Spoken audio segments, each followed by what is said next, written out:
మీ ఇద్దరికి నేనే దగ్గరుండి పెళ్లి చేసి నేను మరో పెళ్లి చేసుకునేవాడిని. నువ్వు వాడితో వెళ్ళిపోయినందుకు కూడా బాధపడి ఉండేవాడిని కాదు. మనసుకు నచ్చిన వాడికి దూరంగా బతకలేక వెళ్ళిపోయావు అని నాకు నేను సర్ది చెప్పుకునేవాడిని. కానీ నా బిడ్డని నవమాసాలు కడుపున మోసి వాడి ఆలనా పాలనా కూడా చూడకుండా, కానీ అలా ఒక వస్తువును వదిలేసి వెళ్ళినట్టు వదిలేసి వెళ్ళిపోయా చూడు, అది తట్టుకోలేకపోయాను. ఇప్పటికీ నువ్వంటే నాకు అందుకే కోపం. అసలు ఇదంతా ఇప్పుడు నాకెందుకు చెప్తున్నట్లు? మారుతావని, నువ్వు చేసిన తప్పులన్నీ మళ్ళీ ఒకసారి గుర్తు చేద్దామని. చాలు సంపద, నా జీవితంలో నుంచి ఎప్పుడో వెళ్ళిపోయిన నువ్వు కళ్యాణి మీద కోపంతో వచ్చి తన్ని ఇంకా బాధ పెట్టాలని చూడకు. ప్లీజ్ వెళ్ళిపో. చేసిన తప్పుల్ని కోర్టులో ఒప్పుకో. తెలివిగా ఆ కళ్యాణిని నీదాన్ని చేసుకుందామనుకుంటున్నావు కదూ? జాలీ లాంటి నీ ప్రేమతో నా బ్రెయిన్ వాష్ చేసి నన్ను పక్కకి తప్పించాలని చూస్తున్నావు కదూ? నువ్వు చేసిన తప్పులు నీకు అర్థమైతే నీకు ఎవ్వరి మీద కోపం రాదు. నేను ఏ తప్పు చేయలేదు. చేసిన తప్పులను ఒప్పుకొని ఆ కళ్యాణిని గెలిపించడం అనేది జరగదు. కళ్యాణిని దూరం చేసి దాని ఓటమిని నేను కళ్ళారా చూడాలి. అప్పటి వరకు వదిలిపెట్టను. అయితే నీ కర్మ. చివరిసారిగా ఓ అవకాశం ఇచ్చాను, వద్దన్నా. అనుభవిస్తావు. ఎవరు అనుభవిస్తారో నేను చూస్తాను.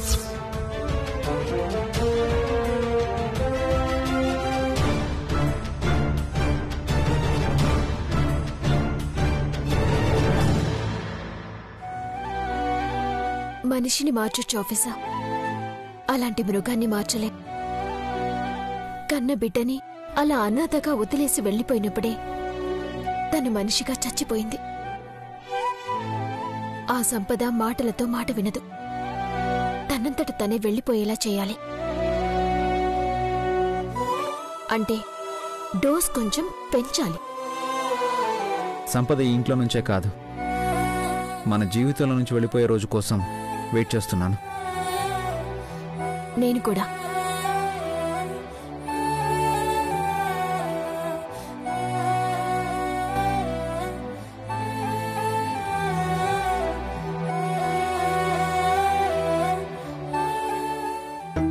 ఈ సంపదని పన్మన్షన్ చేసి రెచ్చగొట్టినా ఇంట్లోంచి కదిలేలా కనిపించడం లేదు. ఈ ప్రయత్నమే కాదమ్మా, ఆఫీసర్ సంపద తలలో పూలు పెడుతున్న వీడియోని సిద్ధుకి పంపించేలా చేశాను. వాడు చూసి ఎలా రియాక్ట్ అవుతాడో చూడాలి. రియాక్ట్ అయ్యాడు. పల్లవి అత్తయ్యకి ఫోన్ చేసి మాట్లాడుతుంటే వాడిని ట్రేస్ చేసే టైంకి మా అమ్మ సంపద చేతిలోని ఫోన్ని పగలగొట్టేసింది. దమయంతి ఆవేశం మనకంటే ఎక్కువ వాళ్లకే ఉపయోగపడుతుంది. అవునమ్మా. శౌర్య, నాదొక్కటే కోరిక, ఏ ఒక్కరి వల్ల మీ ఇద్దరూ విడిపోకూడదు.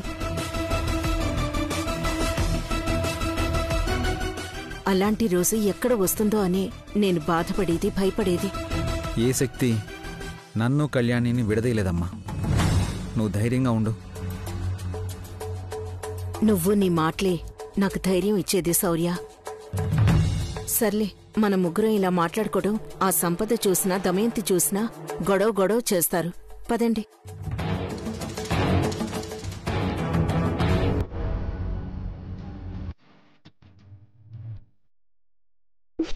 ఆఫీసర్, అమ్మ. ఏంటి కుదరదు? అలా ఉన్నావు. నువ్వు దేని గురించి ఎక్కువగా ఆలోచించకు. ఆ సంపద ఎన్ని తెలివితేటలు వాడినా ఎక్కడో ఒక చోట దొరికిపోతుంది. నువ్వు అనవసరంగా వాటి గురించి ఏం ఆలోచించుకో. ఒకటే గుర్తుంచుకో కళ్యాణి, నువ్వంటేనే నేను, నీతోనే ఎప్పటికీ నేను.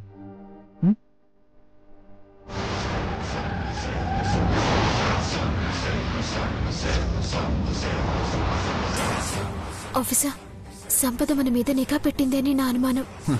పెట్టినా పెడుతుంది. ఇంతకీ ఆ సంపదేది?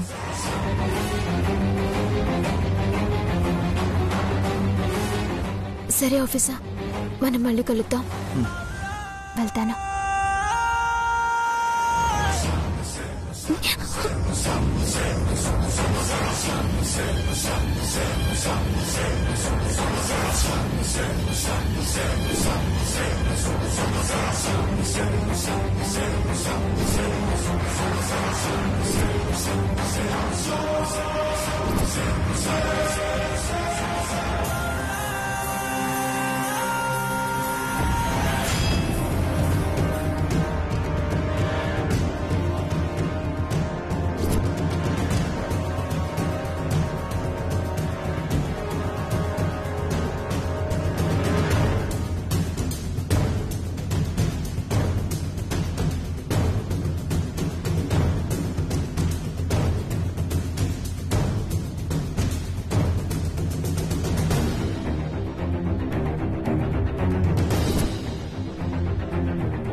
ఏం చేస్తున్నావే? మా ఆయన కోసం చూస్తున్నారా? లేదే, నా కొడుకు కోసమే చూస్తున్నాను. అదో ఆ కళ్యాణితో చేరి చాటుగా సరసాలాడుతున్నాడు. నిజమా? అవునత్తయ్యా, చూడండి, మీకే అర్థమవుతుంది.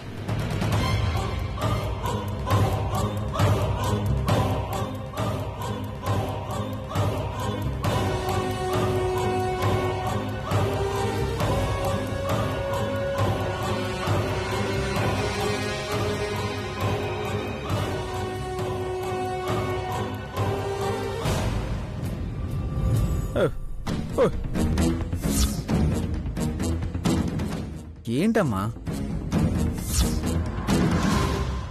ఇక్కడేం చేస్తున్నావురా? అది సూర్య నమస్కారం చేస్తున్నాను. ఏంటి పట్ట పగలు మిట్ట మధ్యాహ్నం ఇలా నట్టింట్లో సూర్య నమస్కారమా? ఉదయం చేద్దామంటే మబ్బులు చాటున సూర్యుడు కనిపించలేదమ్మా, అందుకే ఇప్పుడు చేస్తున్నాను. ఓకేనా?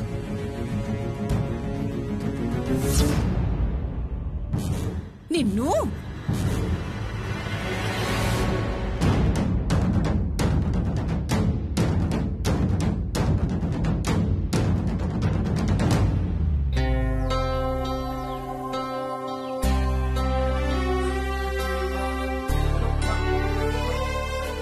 అనుపమా, అమ్మా.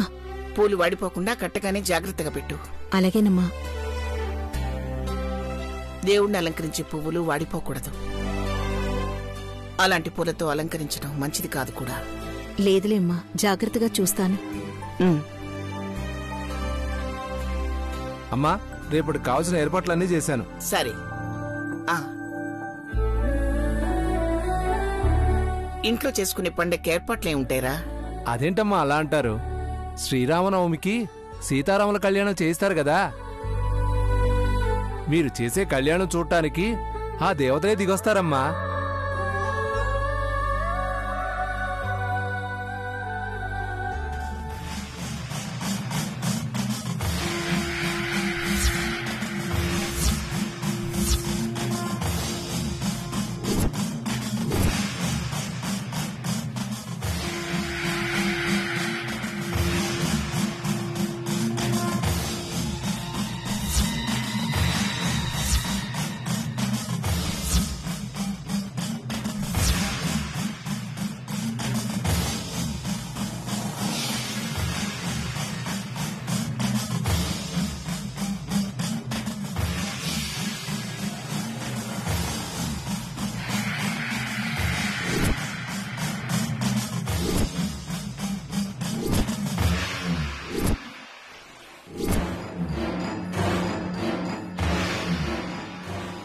అమ్మా శివపార్వతమ్మా,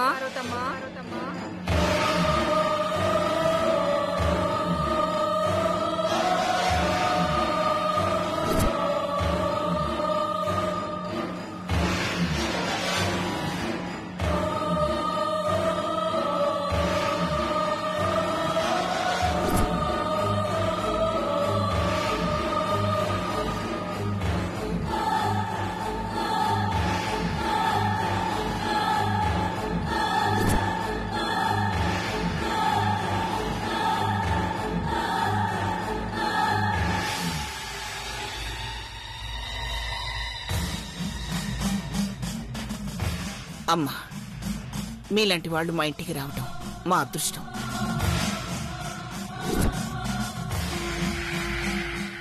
మంచొచ్చాడు, ఏదో విశేషం ఉంటే కాని మా ఇంటికి రారు. అమ్మ కళ్యాణి, వెళ్ళి పిండి వంటలు పూలు అన్నీ తీసుకురా. అలాగే నానమ్మా. పక్కూరి జాతరకు పోయొస్తుంటే అమ్మ పలికించింది, మీ ఇల్లు చూపించింది. మీతో 4 మాటలు చెప్పమన్నదే తల్లి.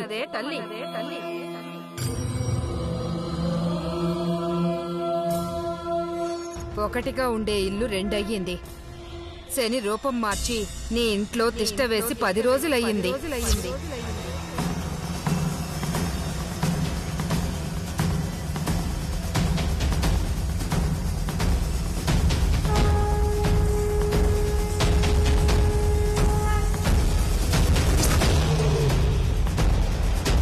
అవునవును, 1 కాదు 2 శనులు. ఒకటి వారం 10 రోజుల క్రిందటొచ్చింది, మరొకటి చాలా రోజులైందిలే. అమ్మా, దమయంతి, నువ్వు మాట్లాడకుండా ఉంటావా?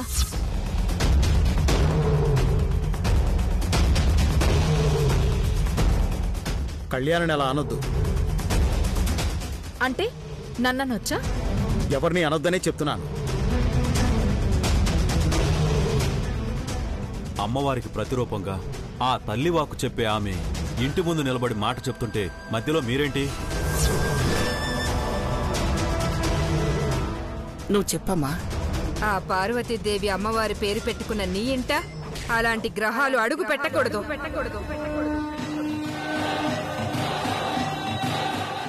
కానీ ఈ ఇంట శని 10 రోజుల క్రితం తిష్ట వేసిన మాట వాస్తవం.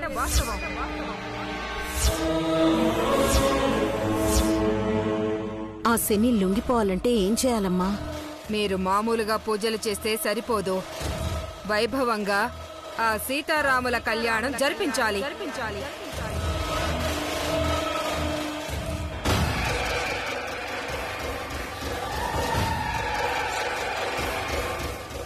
ఆ కళ్యాణం కూడా మేలిమి బంగారు నగలను అలంకరించి ఆ భద్రాచలం సీతారాముల కళ్యాణం జరిగినట్టు పద్ధతిగా జరగాలి.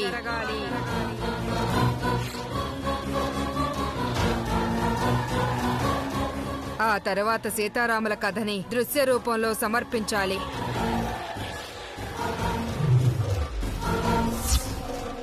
సతీ సమేతంగా ఇంట్లో ఉన్న నగలన్నీ సీతారాములకు అలంకరించి పూజ చెయ్యాలి. తప్పకుండా.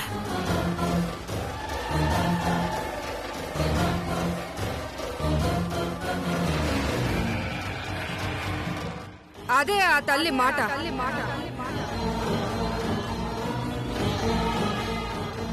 ఆ తల్లి అంశం పుట్టిన నీ ఇంట కష్టం చూడలేక నన్ను పంపించింది అమ్మ. నేను చెప్పింది చెప్పినట్లుగా చేస్తే నీ ఇంటి గడప దాటి కష్టమన్నది రాదు. నువ్వు ఇంతగా చెప్పాక చేయకుండా ఉంటావా తల్లి?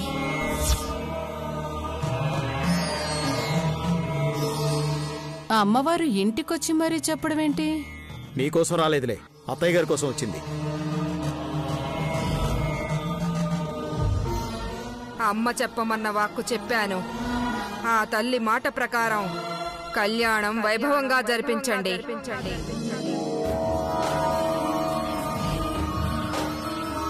సుందరాకాండ ఘట్టాన్ని దృశ్య రూపంలో 10 మందికి చూపించండి.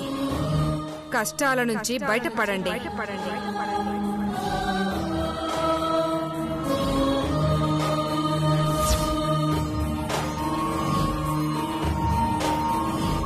కళ్యాణి రా.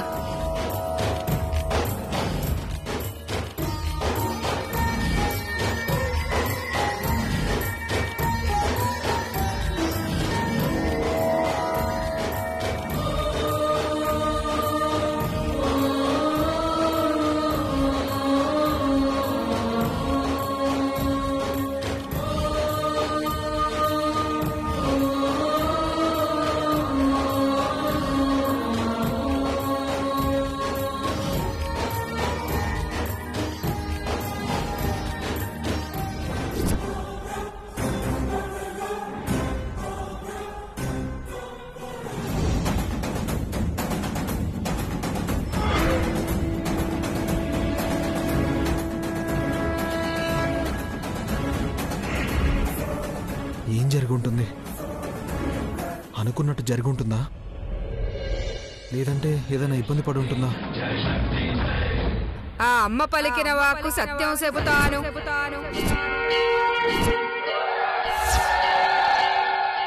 నాకు ఇబ్బంది ఉండదు, నా మాటకి ఎదురు ఉండదు.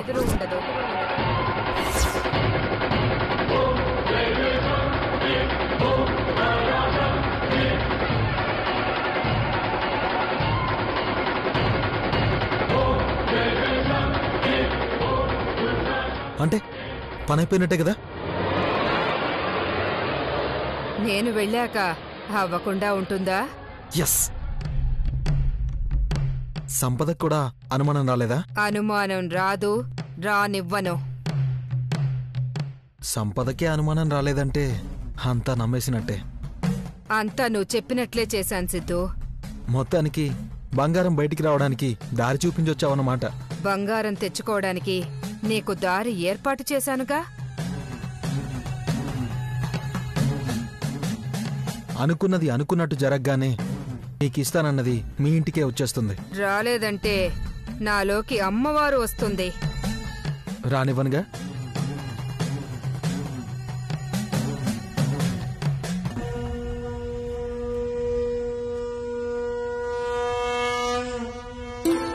మీరు మామూలుగా పూజలు చేస్తే సరిపోదు, వైభవంగా ఆ సీతారాముల కళ్యాణం జరిపించాలి.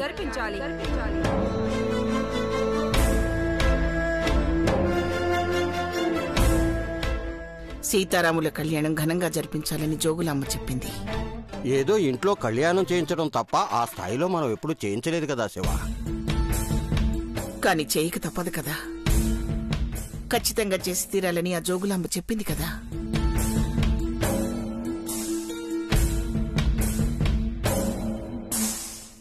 ఆమె అంతగా చెప్పిందంటే మన మంచి కోసమే కదా. కాకపోతే ఖర్చు బాగా అవుతుందేమో. ఖర్చు గురించి ఆలోచించాల్సిన అవసరం లేదు. ఆవిడ చెప్పిన దాన్ని బట్టి ఇంకేం ప్రమాదాలు జరుగుతాయన్నదే నా భయం.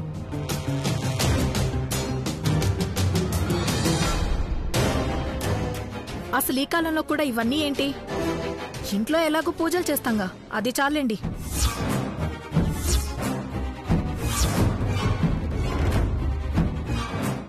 కాలం ఏదైనా దేవుడు అప్పుడు ఉన్నాడు, ఇప్పుడు ఉన్నాడు. ఆ నమ్మకం ఎప్పటికీ బతికే ఉంటుంది.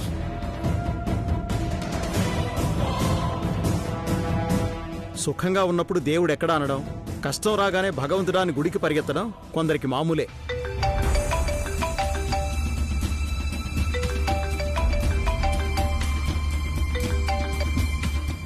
హలో శ్రీనివాస్.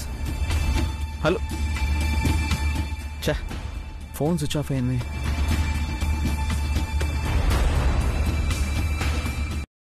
ఎవరు ఆఫీసర్? ఎస్ఐ శ్రీనివాస్. ఏదో ఇంపార్టెంట్ విషయం అయితేనే ఫోన్ చేస్తాడు. ఒకసారి నీ ఫోన్ ఇస్తావు కళ్యాణ్? నా ఫోన్ ఛార్జింగ్ పెట్టు.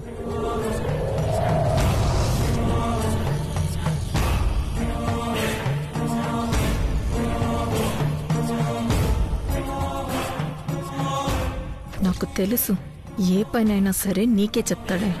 ఇప్పుడు షాక్ తగిలి గిలగిలలాడిపోతావు.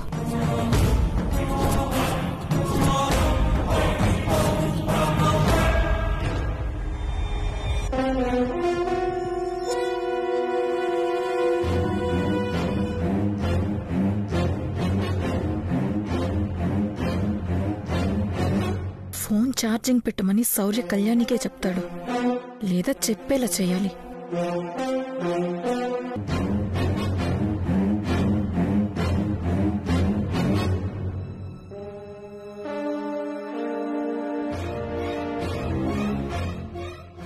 నాకు తెలుసు ఏ పనైనా సరే నీకే చెప్తాడని. ఇప్పుడు షాక్ తగిలి గిలగిల్లాడిపోవాలి.